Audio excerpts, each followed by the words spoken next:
Wish you happy new year Karnataka. ಈ ವರ್ಷ ದೇವರು ಎಲ್ಲರಿಗೂ ಒಳ್ಳೇದು ಮಾಡಲಿ, ನೀವು ಕಂಡಿರೋ ಕನಸೆಲ್ಲ ಈಡೇರಲಿ ಅಂತ ವಿಶ್ ಮಾಡ್ತಾ ನನ್ನ ವಿಡಿಯೋ ಸ್ಟಾರ್ಟ್ ಮಾಡ್ತಾ ಇದ್ದೀನಿ. ಪ್ಲೀಸ್ ಸಪೋರ್ಟ್, ಹಾಗೆ ನನ್ನ ಚಾನಲ್ನ ಸಬ್ಸ್ಕ್ರೈಬ್ ಮಾಡಿ.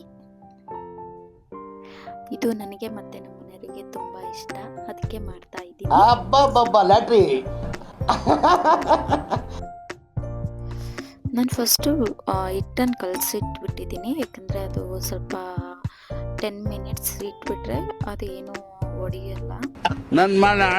ಸ್ವಲ್ಪ ಆಯಿಲ್ ಇಟ್ಕೊಡಿ, ಯಾಕಂದರೆ ಅದು ಚೆನ್ನಾಗಿ ರೋಲಿಂಗ್ ಚೆನ್ನಾಗುತ್ತೆ.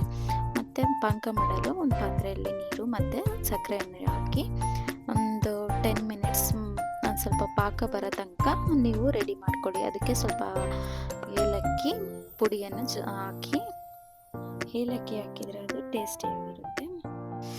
ನಾವಿವತ್ತು ನ್ಯೂ ಇಯರ್ ಸೆಲೆಬ್ರೇಷನ್ಗೆ ಔಟ್ಸೈಡ್ ಹೋಗ್ತಾ ಇದ್ದೀವಿ, ಮತ್ತು ನನ್ನ ಫ್ರೆಂಡ್ಸ್ ಎಲ್ಲ ಬರ್ತಾ ಇದ್ದಾರೆ. ನಾವು ಫಸ್ಟು ಟೆಂಪಲ್ಗೆ ಹೋಗ್ಬಿಟ್ಟು ಅಲ್ಲಿಂದ ನೋಡೋದು ಏನು ಪ್ಲ್ಯಾನು ಅಂತ. ಅಷ್ಟೇ.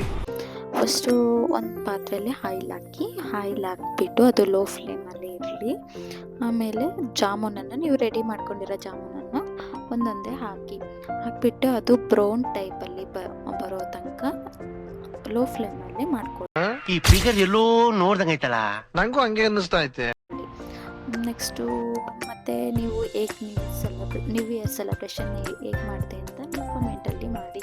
ಆ್ಯಂಡು ಬ್ರೌನ್ ಶೇಪ್ ರೆಡಿ ಮಾಡಿಕೊಂಡಿರುವ ಸಕ್ಕರೆ ಪಾಕ ಅದು ತಣ್ಣಗಿರಬೇಕು, ಮತ್ತು ಅದು ಬಿಸಿಗಿದ್ರೆ ಹೊಡೆಯುತ್ತೆ. ಮತ್ತು ನೀವು ರೆಸಿಪಿಯನ್ನು ರೆಡಿ ಮಾಡಿ ನನಗೆ ಕಮೆಂಟ್ ಬಾಕ್ಸಲ್ಲಿ ತಿಳಿಸಿ ಹೇಗಾಗಿದೆ ಅಂತ. ಮತ್ತು ನನ್ನ ಗುಲಾಬ್ ಜಾಮೂನ್ ರೆಡಿ. ಎಲ್ಲರಿಗೂ ಹೊಸ ವರ್ಷದ ಹಾರ್ದಿಕ ಶುಭಾಶಯಗಳು. Thank you for watching. Love you all. Please subscribe ಮಾಡಿ.